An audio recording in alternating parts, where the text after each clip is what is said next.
pessoal, tudo bem? Quanto tempo? Estava com saudade de vocês. Sentiram minha falta? Tenho certeza que sim, né? Pois é. Vamos começar agora o segundo bimestre, um conteúdo novo. E bora começar. Mas antes da gente começar, nós vamos fazer uma oração. Coloque seu pedido, o seu agradecimento no coração neste momento, para que nós façamos uma oração a Deus antes de começar a nossa primeira aula, ok? Então vamos lá. Vou orar. Santo Eterno Deus, graças te damos, Pai querido, pelo teu amor e pelo teu carinho. Senhor, nós fizemos aqui alguns pedidos e agradecimentos, colocamos nos nossos corações, nós queremos depositá-los aos seus pés e agradecer por todo o cuidado que o Senhor tem tido conosco. Nós te entregamos todos esses pedidos e te agradecemos desde já, em nome de Jesus, amém. Muito bem, vamos começar a nossa primeira aula de história. Pegue seu livro. Vamos começar um conteúdo muito legal. Olha só. Colonização inglesa na América. Vamos falar dos Estados Unidos. Você já viu aí no slide a bandeirinha americana e tem gente que é fanático pelos Estados Unidos. Sonha em visitar os Estados Unidos, mas olha, vamos começar do início, né? O início desse grande país que é o sonho de desejo de muitos jovens em conhecer, né? Então vamos lá. Pegue seu livro, abra na página 68 e vamos começar a nossa aula de hoje. Eu vou passar o slide aqui e nós vamos começar. Olha aí, nós temos o navio Mayflower. Esse navio ele aportou aqui em 1620. Ele saiu da Inglaterra trazendo os primeiros colonos ingleses para começar esse processo de colonização aqui na América do Norte. Então nós vamos fazer assim, olha, eu vou ler o primeiro subitem aqui com vocês e eu vou pedir para que vocês grifem. Olha lá, presta atenção, acompanha aí no seu livro. A formação dos Estados Unidos da América está relacionada à colonização inglesa na América do Norte. O início das viagens inglesas para o Novo Mundo se deu através de meados do século XVI. O marco da colonização foi a chegada do navio Mayflower, olha a flota do Mayflower aí, em Massachusetts, em 1620, trazendo os primeiros colonos que foram chamados posteriormente de pais peregrinos. Eles também são chamados assim, ou os pioneiros, pais peregrinos, eles são chamados dessa forma.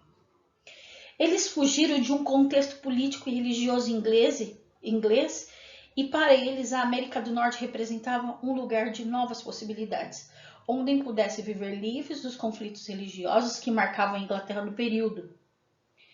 Eles também eram chamados de puritanos, esses pais peregrinos. Eram puritanos, grupo protestante que influenciou as tradições estadunidenses. Vamos fazer uma pausa aqui, grifou aí? Vamos lá. Vamos ter que voltar um pouquinho lá que a gente estudou no primeiro bimestre. Revoluções inglesas. O que acontecia na Inglaterra?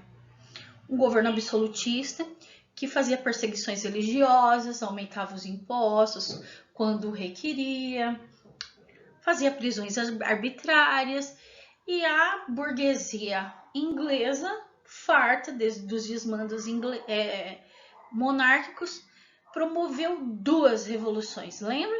Revolução puritana e a Revolução Gloriosa. A Revolução Puritana transformou a Inglaterra numa república e depois a Revolução Gloriosa transformou a Inglaterra numa monarquia constitucional. Vocês se lembram disso? Estudamos lá no ano passado. Então, o contexto político e econômico dentro da Inglaterra era complicado, conflituoso. O rei perseguia, uma hora perseguia anglicanos, outra hora perseguia os puritanos. A burguesia insatisfeita com o aumento de impostos. Um grupo preferiu ficar na Inglaterra e mudar as coisas por lá. Um outro grupo, que são esses puritanos, pais peregrinos, primeiros colonizadores da América, falou assim, ó, vamos para outro lugar, aqui já deu. Formaram esse grupo, entraram no Mayflower e vieram desembarcar aqui na América do Norte. E começaram ali, a primeira colonização inglesa. E eles pensaram assim, bom, já que nós vamos formar uma colônia e com certeza uma vida nova, porque o objetivo era ficar lá e não voltar mais para a Inglaterra. Já que o objetivo é esse, vamos fazer daqui o melhor lugar possível, certo? E o que eles não tinham lá, eles iam ter aqui nesse novo mundo. Se lá não tinha liberdade religiosa, aqui nós vamos querer ter. Se lá existia uma monarquia absolutista que desmandava, aqui nós vamos ter democracia. Então essa colônia ela já tinha o desejo de ser um país livre como é hoje os Estados Unidos. Quer dizer que então os primeiros colonizadores vieram em busca de uma vida nova, com liberdade, fraternidade entre eles, é isso? É, e isso está na base da cultura americana, já veio desde o princípio. E isso é uma coisa que o americano mais preza, é a liberdade. Vocês concordam comigo? Tá vendo? Uma característica do início que está presente até hoje. Isso é muito importante, a gente pensar nessas coisas. Então, vocês grifaram aí, vamos prosseguir aí na leitura. Lá na página 69, vocês vão grifar lá. Grifem que a Pro vai ler. Diferentemente das costumeiras relações entre as metrópoles europeias e suas colônias americanas, o reino inglês permitiu que a administração colonial fosse comandada pelos próprios colônios. Apesar da presença de representantes ingleses responsáveis pelos negócios da coroa e pela cobrança de impostos. A maior dificuldade da Inglaterra para controlar os colonos era a falta de recursos em função de muitas guerras que enfrentavam na Europa. Olha só, essa colônia ela é um pouquinho diferente do que a gente conhece de colônia. Quando nós fomos colônia de Portugal, a colônia não tinha poder nenhum para se administrar. A colônia americana ela é diferente. Ela vai ter uma certa autonomia, diferente do Brasil como colônia não tinha. Então vamos avançar isso aí. Olha só que imagem. Vou fechar aqui para eu poder ler, que eu não estou conseguindo ver. Essa imagem aqui mostra os conflitos religiosos que tomavam conta da Inglaterra após a reforma anglicana. Também motivaram a migração dos puritanos calvinistas para a América inglesa. Olha aí, todos puritanos calvinistas, tá vendo? Então, o conflito religioso foi um desses motivos que trouxeram essas pessoas para a América. Então, vamos prosseguir. Outras razões que podemos identificar para que esse grupo viesse aqui para a América. Vamos lá. Entre essas razões, podemos falar das perseguições religiosas, que é o primeiro item que nós já lemos. Os peregrinos trabalhavam muito e se consideravam abençoados por Deus. Acreditavam que Deus havia predestinado os puritanos a levar civilização à América e perceberam o potencial de recursos humanos que havia na América. Acreditavam na força do ideal industriário inglês. Quer dizer, essas características que já estavam lá na Inglaterra, quando eles migraram para cá, para a América do Norte, trouxeram na bagagem. Trouxeram na bagagem e fizeram questão de formar essas novas colônias e que é hoje os Estados Unidos, totalmente alicerçados sobre esses princípios. Era um novo mundo, um mundo cheio de oportunidades, era assim que eles viam a América. Olha lá, grife aí no seu livro. Formaram-se 13 colônias inglesas na América do Norte e cada uma se relacionava diretamente com a Inglaterra. Economicamente, o pacto colonial foi menos rígido, permitindo, por exemplo, o chamado comércio triangular colonial, que em alguns casos não passavam necessariamente pela Inglaterra. Era um comércio feito entre as colônias inglesas da América, do Caribe e da África. Vocês se lembram do pacto colonial aqui no Brasil? A colônia só podia comprar da metrópole, só podia vender para a metrópole. E a metrópole despejava os seus produtos manufaturados para a colônia. Então a colônia só podia comprar e vender para a metrópole. Vocês se lembram? Pois é. Na América do Norte não era esse pacto rígido. Vamos ver aqui nesse próximo slide como era esse pacto colonial das colônias inglesas. Aqui mais um slide dos puritanos, quando chegaram aqui, uma gravura muito bonita, né? Aqui, olha só as 13 colônias aí no mapa, tá? E olha aqui esse mapa aqui do slide. Você tá vendo que as colônias inglesas estão desse lado, elas vendem e compram da metrópole, mas elas também podem vender e comprar de outras regiões, como aqui no caso é da África. Isso é um comércio triangular, ó. É um comércio triangular, muito diferente do nosso aqui, da nossa colônia, né? Olha só, os colonos escambavam seus produtos manufaturados, obtinham o melado que transformava em rum e trocava na África por escravos, os quais eram vendidos nas colônias.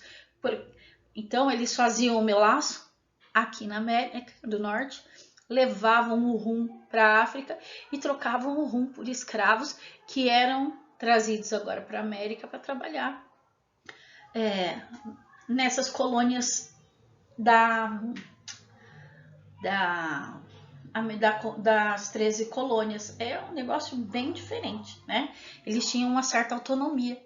Eles chamavam essa autonomia de comprar e vender para outros países de autogoverno. Olha lá, com o passar do tempo, esse processo de colonização estabelecido por meio da ação autônoma de determinados indivíduos ficou conhecido como autogoverno nas áreas de política e da economia, que é o comércio triangular, totalmente diferente da colonização brasileira, né? Então, é muito importante você entender e grifar isso aí no seu livro, tá? Porque é um pacto colonial muito diferente do nosso. Grifou aí? Vou avançar um slide para o próximo subitem, ou para o próximo parágrafo. Olha só. Quando os colonos chegaram aqui na América, eles praticaram 2 tipos de colonização, tá? E nós vamos entender hoje. No norte, na parte de cima, um tipo de colonização de povoamento. E no sul, uma colonização de exploração. Ah, essa colonização de exploração você conhece. Foi aqui, mas foi praticada no Brasil pelos portugueses, né? Mas vamos ler isso no livro, vamos grifar para você entender a diferença desses dois tipos de colonização. Olha lá. Outra peculiaridade foi a existência de 2 modelos coloniais. Ao norte, formaram as colônias onde prevalecia o povoamento, ocupadas principalmente pelos puritanos e caracterizadas pela pequena e média propriedade, minifúndios, pelo trabalho livre, pela produção voltada para o mercado interno e pela variedade da produção. Olha só, características muito importantes que está aqui no slide, né? Está aqui no slide, ó.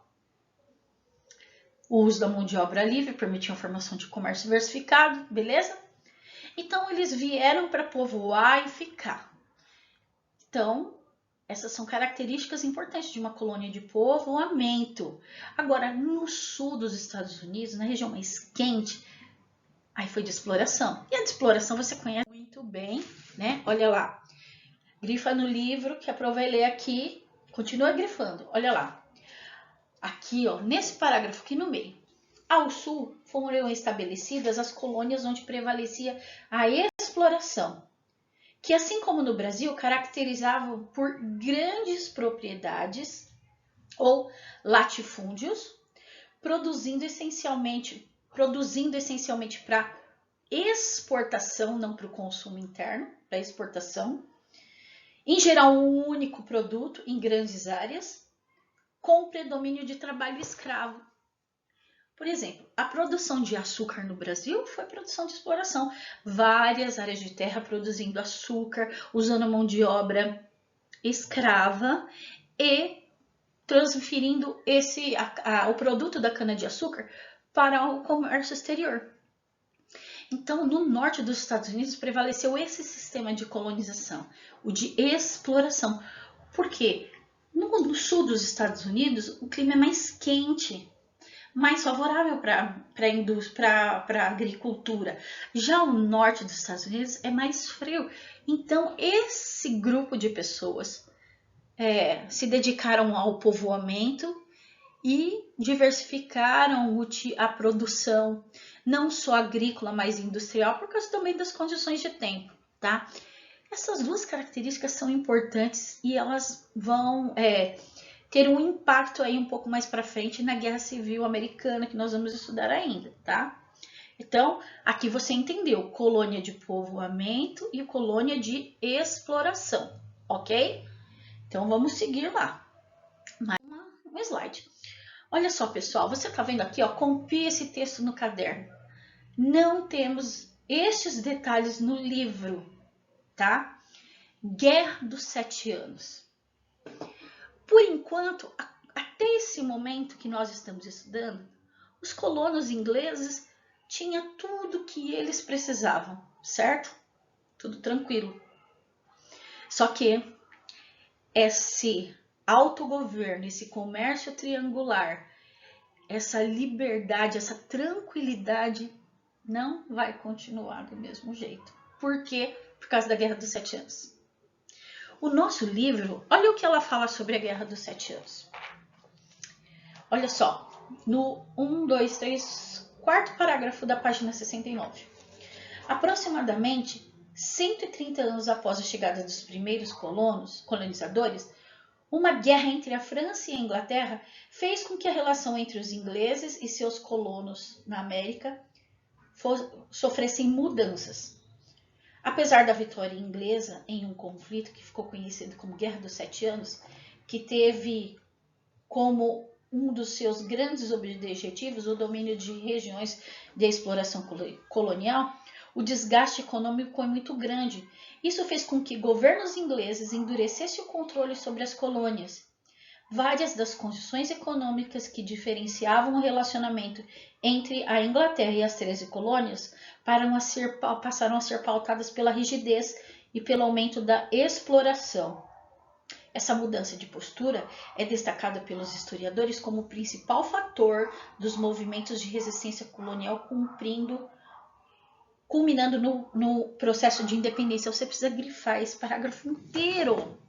Então, durante muito tempo, a vida na colônia estava muito tranquila.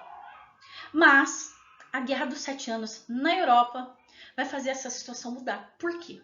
Uma guerra de 7 anos entre Inglaterra e França. Tá? Vocês sabem que guerra tem custo. Perde-se em vidas, muito dinheiro investido, e na verdade uma guerra não é vantajosa para ninguém, certo? Olha quem fazia parte dessa guerra. Olha aí, quando eu falei para você copiar no seu livro, é porque o livro fala muito pouco, então eu me aprofundei um pouquinho mais. Eu vou ler para vocês no slide e eu quero que vocês copiem no caderno, porque eu quero ver foto disso no caderno depois. A Guerra dos 7 Anos foi um conflito travado entre diversas monarquias nacionais europeias em torno do controle de regiões de exploração colonial. Olha só. Então, vários países lutando por colônias.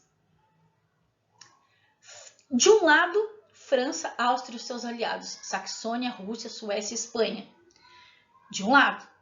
Do outro, Inglaterra, Portugal, Prússia e Hanover. Essas formaram dois grupos. Tá? 2 grupos. Nesse conflito, quem ganhou foi a Inglaterra, mas as despesas da guerra prejudicou intensamente a economia da Inglaterra e da França. E isso vai trazer problema para os dois. Essa Guerra dos 7 Anos vai trazer uma crise econômica tão grande que vai provocar a independência americana e a Revolução Francesa. Por isso que essa guerra dos 7 anos, ela é tão importante para o nosso conteúdo aqui. Então, olha só. Desta forma, a coroa inglesa decidiu impor diversos tributos sobre os colonos americanos com o claro objetivo de ressarcir o prejuízo econômico trazido pela guerra. Lembra que a vida estava muito boa lá? Agora, quando a Inglaterra está aqui, ó, numa situação econômica triste, pesada, o que os ingleses vão fazer? Vão aumentar os impostos das colônias, vamos explorar mais, vamos tirar mais impostos, fazerem com que produzem mais. Agora, imagine os colonos que estavam acostumados a ter um autogoverno, comercializar para quem eles quisessem, agora ter isso dificultado. Não poder praticar mais o comércio triangular, ter que pagar novos impostos. Burguesia não gosta disso, né, gente? A gente sabe disso, né? Por isso que acontecem revoluções.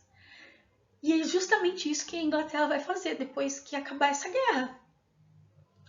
Vai dificultar a relação com os colonos. Isso mesmo. E os colonos não vão gostar nada disso. E aí vai começar um processo da Revolução Americana por Independência. Olha que coisa, hein, gente? Olha só, continuando. Entretanto, essas medidas tensionou a relação com os colonos norte-americanos, que pouco depois lutou pelo fim da dominação britânica, dando início à Guerra de Independência dos Estados Unidos. Gente, é assim que começa a mudança, é mexendo com a burguesia. Então vamos lá, vou passar o slide. Não esqueça de depois voltar aqui, dar uma pausa no vídeo e colocar isso no caderno, que eu quero foto disso no caderno, tudo bem? Então vamos lá. Exercícios. Muito bem. Outra coisa que vocês vão fazer hoje. Exercícios. Nosso livro, ele não tem muitos exercícios sobre essa questão que nós falamos hoje. Então, eu elaborei essas perguntas. Vocês vão copiar no caderno as questões e responder no caderno, mandar foto dessas atividades, desse questionário respondido no caderno para pôr lá no Eclass dessa aula. Tudo bem? Façam, pessoal. É muito importante. Exercitar é a chave da questão, ok? Vou ficar por aqui hoje. Na próxima aula eu quero abordar mais alguns textos com vocês, ok? Um beijo. Tchau. Bom, vamos lá, vamos continuar aqui com as 13 colônias e os Estados Unidos. Subitem 2. Vocês se lembram que anteriormente nós tínhamos algumas medidas do governo inglês que dificultou as relações com os colonos norte-americanos? Pois é, o governo inglês, por conta da dificuldade financeira provocada pela Guerra dos 7 Anos, resolveu endurecer o pacto colonial com os colonos. Isso mesmo. Então, olha lá, à medida que as 13 colônias se fortaleciam economicamente, aumentava sua autonomia administrativa e a Inglaterra procurava reforçar a sua política colonial. Existiam várias colônias de diferentes nacionalidades na América do Norte. É isso mesmo. Lá na América do Norte, essas 13 colônias que a gente está vendo aqui no mapa, aqui você tem ela no seu livro, ó, não eram só colônias americanas, tinham colônias francesas e holandesas aqui, você sabia? Tinham colônias também espanholas. E agora vai começar a dificuldade. O governo vai dificultar. Como ele dificulta? Criando as leis intoleráveis. Vamos aí ao slide. Leis intoleráveis. O que é a palavra intolerável? Uma coisa insuportável que você não aguenta. Olha. Primeira lei. Olha lá. Eu quero que você grife. Eu vou ler aqui no livro, no subitem 2, página 70. Todas essas leis estão em negrito. Nós vamos ler e grifar todas essas leis porque elas são importantes para você entender o endurecimento desse pacto colonial. Primeira lei, lei do açúcar. Ela é de 1764. Dentre as novas leis inglesas que simbolizavam o endurecimento do pacto colonial, 4 delas se destacaram. A Lei do Açúcar, 1764, editada um ano após a Guerra dos 7 Anos. a lei do selo, a lei do aquartelamento e a lei do chá. Na publicação dessas leis, também se verificou o aumento de outros tributos. Além disso, houve um endurecimento da fiscalização, tendo em vista garantir o cumprimento das instruções já existentes e das novas que estavam sendo implementadas. Então, vamos entender essas 4 leis, pelo menos. Lei do açúcar. A lei do açúcar estabelecia a cobrança de impostos sobre todo o açúcar que não fosse produzido dentro das regiões de domínios ingleses. Lembra que eu falei? Existiam colônias de algumas nacionalidades, dentre elas holandesas. E a gente sabe que os holandeses sabiam a técnica de refinamento de açúcar. Lembra que eles invadiram o Brasil? Lembrou, né? Pois é, eles sabiam a arte de produção do açúcar. E aí, essas colônias vão ser sobretaxadas. Qualquer colônia que não fosse inglesa e produzisse açúcar ia ter que pagar a lei do açúcar. Isso trouxe muita insatisfação, tá? Primeira lei. Próxima, lei do selo.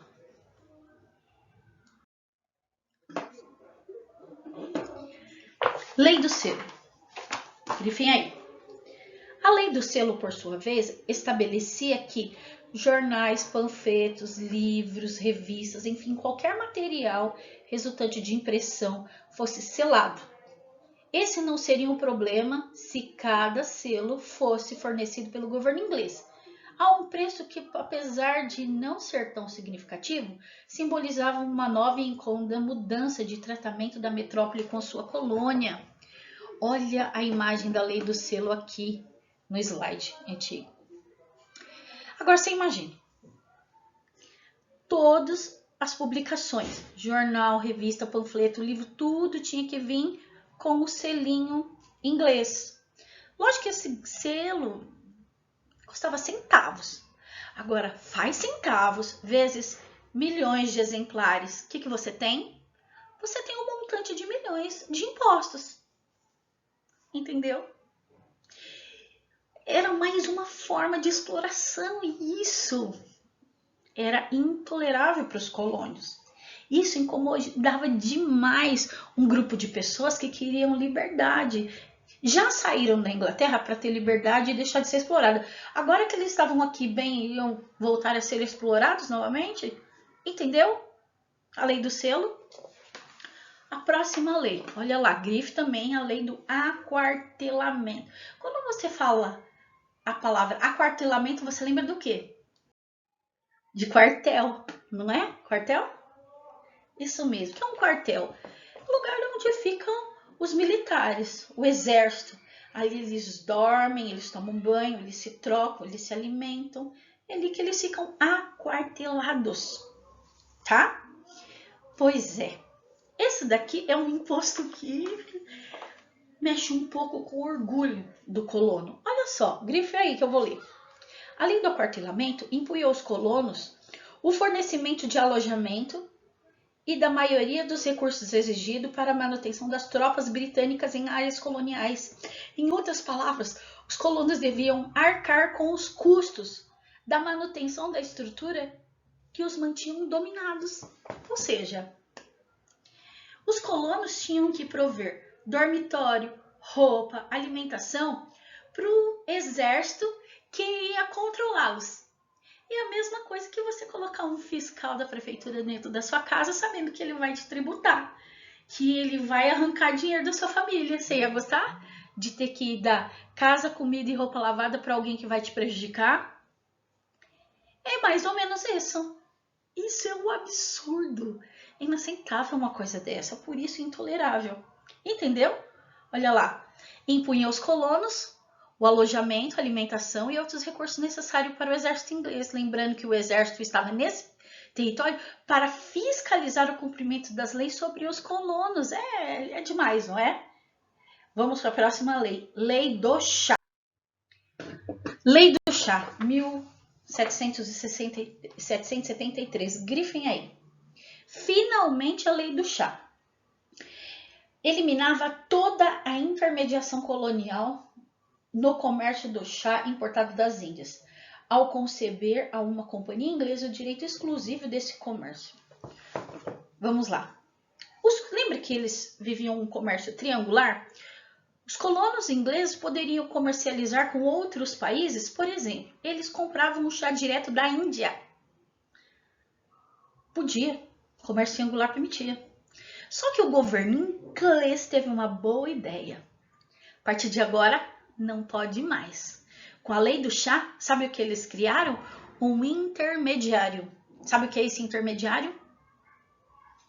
Se os colonos quisessem comprar chá, ia comprar da companhia inglesa.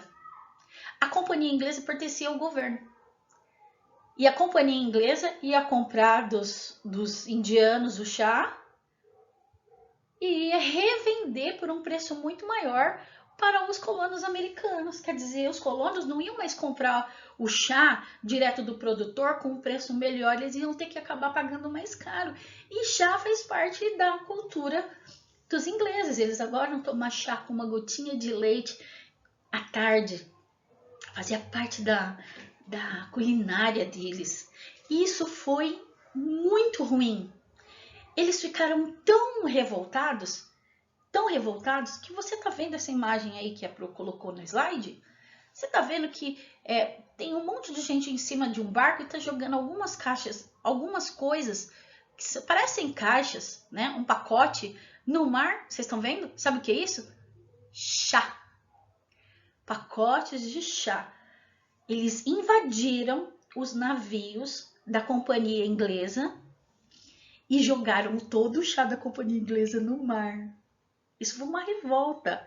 Ficou conhecido como Festa do Chá ou Boston Tea Party. Colonos revoltados com as imposições da lei do chá, eles invadiram os navios ingleses carregados e jogaram boa parte da carga no mar. Olha só aqui, ó. Se você olhar ao fundo, se você olhar aqui ao fundo, ó, tem um monte de navios aqui no fundo e eles jogando as caixas de chá e todo mundo comemorando. Olha que maravilha. Ficaram revoltados, né? Essa foi mais uma lei intolerável dos Estados Unidos, dos ingleses sobre os colonos americanos. E eles ficavam cada vez mais revoltados com essa situação. Leis intoleráveis e agora mais uma coisa bate na porta deles. Vocês conhecem de uma coisa chamada iluminismo? Pois é. Chega nos Estados Unidos pensamentos iluministas. Olha só. Em meio a todas essas mudanças e as ideias que marcam o século das luzes, 18,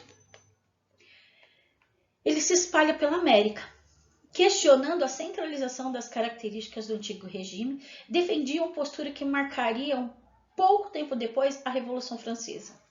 O liberalismo político e econômico defendido pelos pensadores iluministas se adequaram perfeitamente aos anseios da classe dirigente das 13 colônias, fazendo com que esse processo de independência que estava por vir fosse chamado de Revolução Americana. Sem dúvida, esse foi um movimento essencialmente burguês, ou seja, aquele pensamento de liberdade econômica e política que eles já trouxeram, com a criação das colônias, ele ficou ainda mais latente quando o governo inglês dificultou o pacto colonial.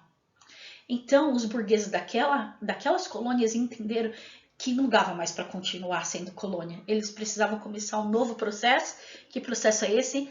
Revolução Americana. Acabar com o vínculo com a Inglaterra e deixar de ser colônia para ser os Estados Unidos da América. Gente, esse é um passo muito, muito sério, né? E olha lá, como começa? Reuniões e mais reuniões, vamos lá. Vamos ler aqui, ó. Algumas reuniões importantes ocorreram nesse período, buscavam-se saídas para a situação que piorava continuamente. No mesmo ano em que foi editada a Lei do Selo, ocorreu um congresso em Nova York resultando em pressões que levavam à sua revogação. 2 anos depois, em 1767, um novo conjunto de leis editadas pelo primeiro-ministro inglês impunha o aumento das tarifas alfandegárias. Mais uma vez, as pressões levaram à suspensão desses aumentos. No entanto, o famoso episódio marcou a irreconciliável situação entre a colônia e a metrópole. Foi a lei do chá. Olha lá, não falei para você que essas leis elas foram dificultando a relação da metrópole com a colônia inglesa? Revoltados, olha a situação dos colonos, grifem aí. Revoltados com a intromissão do governo inglês sobre o comércio do chá, alguns colonos invadiram navios carregados de chá, atracados no porto de Boston, jogando boa parte da carga das embarcações no mar, demonstrando a sua indignação com a metrópole. Esse episódio ficou conhecido como Boston Tea Party, que a gente viu no slide anterior. A reação britânica foi imediata. Aprova a lei do que ficou conhecido como Lei Intoleráveis, precipitou os acontecimentos. 2 congressos aconteceram, um na Filadélfia e o outro em outra cidade. Então, o primeiro, dois congressos ocorridos na Filadélfia. O primeiro em 1774 e o segundo em 75. Reuniram colonos em busca de uma solução. E agora? Vamos fazer o quê? Eles reunidos, cheios do espírito do iluminismo, de liberdade, de igualdade, o desejo de uma república, cansados de perseguição, cansados de interferência, qual é a solução para a gente? Independência. Essa seria uma solução ideal, só que eles acharam que ela seria muito radical. Então falaram assim, não vamos tomar uma decisão tão radical, vamos para uma intermediária. Qual seria essa intermediária? Não vamos mais comprar os produtos ingleses e os ingleses vão voltar atrás das leis intoleráveis. Adivinha no que deu? Não deu em nada. A Inglaterra não estava nem aí. E aí no segundo congresso, aí sim, no segundo congresso eles falaram assim, esse negócio de boicotar os produtos ingleses não adianta, o negócio é desligamento total e definitivo, vamos partir para a revolução. E aí foi o que fizeram. Então grifem aí, olha. No segundo encontro, chegou um consenso que somente o rompimento total e definitivo com a metrópole traria a verdadeira liberdade. Aí eu quero que você grife. No ano seguinte, aqui, na página 71, aqui em cima. No ano seguinte, no dia 4 de julho de 1776, as 13 colônias inglesas na América declaram independência em relação à Inglaterra, dando início a uma guerra que só terminaria em 1781, 5 anos depois. Ou seja, eles tiveram que lutar 5 anos pela independência. Eles deram um grito de independência, mas para a Inglaterra dizer assim, amém, demorou 5 anos. Mas esses 5 anos foram 5 anos de guerra, lutando pela independência. 2 anos depois, os ingleses reconheciam oficialmente a independência de suas colônias e o nascimento dos Estados Unidos. Vale destacar o forte apoio da França nesse processo.